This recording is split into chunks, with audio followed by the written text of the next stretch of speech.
Ilang araw na lang may pasok na naman kaya ang ilan sa mga kapuso natin sinusulit ang bakasyon. Pero ingat po napanood nyo na ba ang balitang ito? Diba? Panoorin itong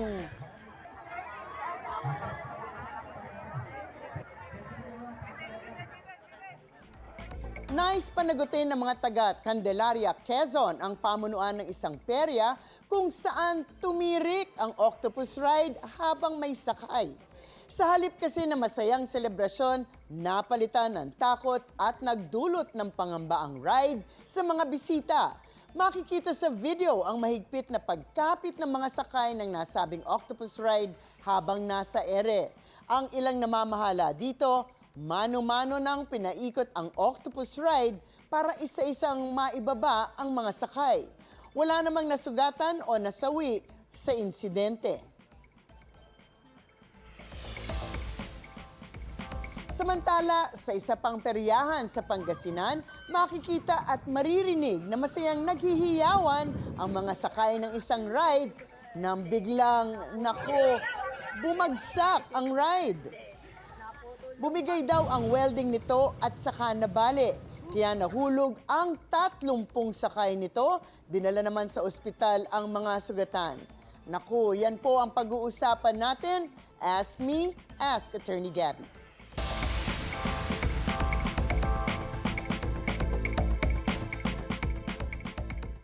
Attorney, sobrang daming tao pa naman sa mga amusement parks ngayon. Ano po ang sinasabi ng batas sa mga ganitong kaso? Well, tulad ng palagi nating napag-uusapan dito, ito ay issue pa rin ng kapabayaan or negligence. Ang mga aksidente sa mga amusement ride tulad nga ng Frisbee o yung Vikings, yung mga nahuhulog na bagon ng Ferris wheel, lumilipad na mga braso ng octopus at ibang katulad na insidente, ay karaniwang alam naman natin hindi naman mangyayari yan nang walang kakulangan sa pag-iingat yung actual operator or yung owner upang maiwasan ang ganitong mga pangyayari. Ang kapabayaan ay maaaring resulta ng kakulangan sa maintenance, kawalan ng pagkukumpuni, maling paggamit ng mga safety device at protocols, o yung kakulangan sa pagsunod sa mga alintuntunin.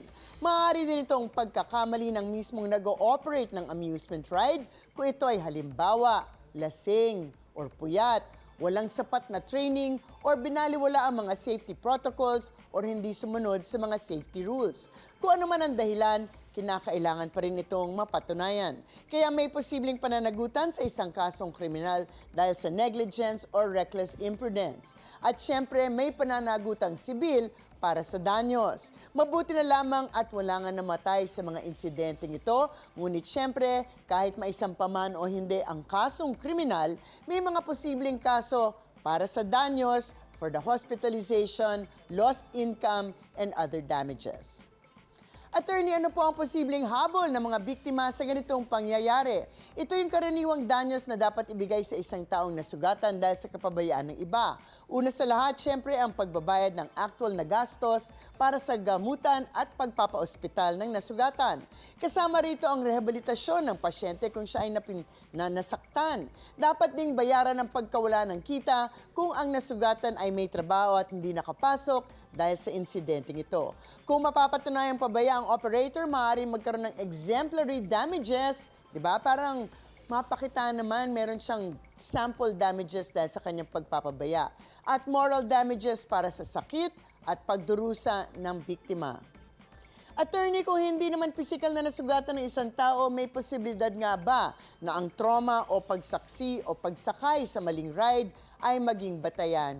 Well, maaari po pero medyo mahina ang chances natin of success. Meaning, medyo mahirap po na kaso ito.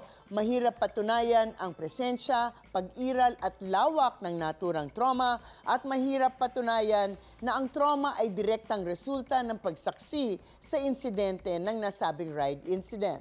Kailangan may malinaw na ugnayan sa pagitan ng insidente at ng traumang naging resulta. At yan ang mismong mahirap patunayan, lalo na nga kung maipapakita na maraming iba pang salik ng stress ang kasangkot.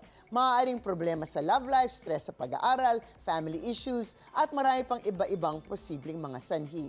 Hindi ito simpleng kaso na Na-trauma ako, dapat akong bayaran ng danyos. Kung sakali man, kinakailangan maghirap siguro ng isang expert witness tulad ng doktor, psychiatrist, or psychologist upang patunayan ang trauma at kung paano ito naapektuhan ang tao. Kung hindi, malamang ay maibabasura ang inyong kaso.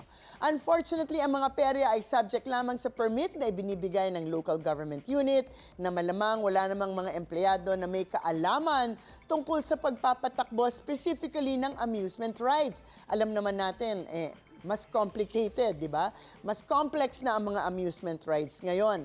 Kailangan siguro ng isang ahensya na specialized sa pag-examine ng mga amusement rides kasi ito ay talagang maaari maging buwis buhay ng aliwan.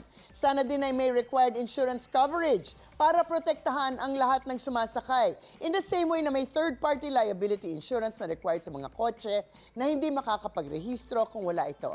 At the very least, pag may nasaktan, siguradong may pagkukunan ng lunas. Ang mga usaping batas, bibigyan po nating linaw para sa kapayapaan ng pag-iisip. Huwag magdalawang isip. Ask me, ask Attorney Gabby. Happy New Year! Ikaw, hindi ka pa nakasubscribe sa GMA Public Affairs YouTube channel? Bakit? Mag-subscribe ka na, dali na, para laging una ka sa mga latest kwento at balita. I-follow mo na rin ang official social media pages ng Unang Hirit. Salamat, Kapuso.